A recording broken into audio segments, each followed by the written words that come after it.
किसी बात को लेकर दोनों में झगड़ा हो गया। बहू ने मन ही मन ठान लिया कि सास को मजा चखा के रहूंगी। 1-2 दिन का टाइम लिया और बहू बीमारी का बहाना करके सो गई। 1-2 दिन तक खाना नहीं बना, दर्द से कहरा रही थी। पति जब पास में पहुंचा और बोला क्या हुआ, तो पत्नी रोने लगी कि मेरा अंतिम समय आ गया। पति बोला ऐसा क्या हुआ? पत्नी बोली ये बीमारी तो मेरे शुरू से ही है। मेरे को किसी ने मेरे पीहर में बताया था कि जब तुम्हारी शादी हो जाएगी और तुम्हारी सास गधे पे चढ़ के आएगी, मुंह काला करके, सर मुंडन करवा के, और वो तुम्हें पानी का लोटा देगी, वो पानी अगर तुम पियोगी तो ये बीमारी कटेगी। पति बोला बस इतनी सी बात, मैं तुम्हारे लिए कुछ भी कर सकता हूँ, तुम मेरे घर की लक्ष्मी हो।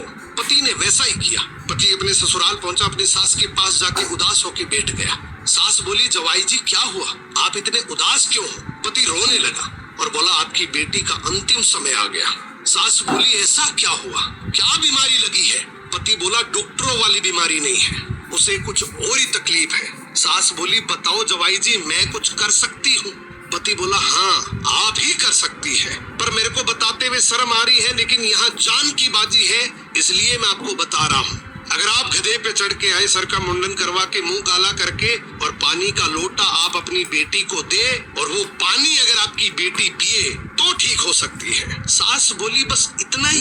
अरे वो मेरी बेटी है, मैं उसके लिए कुछ भी कर सकती हूँ, मैं तो बूढ़ी औरत हूँ, मेरा क्या बिगड़ेगा? और सास ने वैसा ही किया। मुंह काला किया, गधे पे बैठी, सर का मुंडन करवाया और पानी का लोटा बेटी के हाथ में दे दिया। बहू बहुत खुश हुई। मुंह काला था, पहचान नहीं पाई, और मन ही मन सोचा आज मैंने मेरा बदला पूरा कर लिया। मुस्कुराकर बोली देख तिरिया का चाला, गधे पे चढ़ी और मुंह काला। पति भी बहुत होशियार था, वो भी मुस्कुराकर बोला देख मर्द की फेरी, माँ तेरी के मेरी। कहने का मतलब बस इतना सा है कि हर पति भोला नहीं होता, घर में शांति बनी रहे इसलिए भोला बन के रहता है। याद रखना अगर दूसरों का बुरा सोचोगे तो एक दिन वो बुरा तुम्हारे साथ ही होगा। एक गांव में सास बहू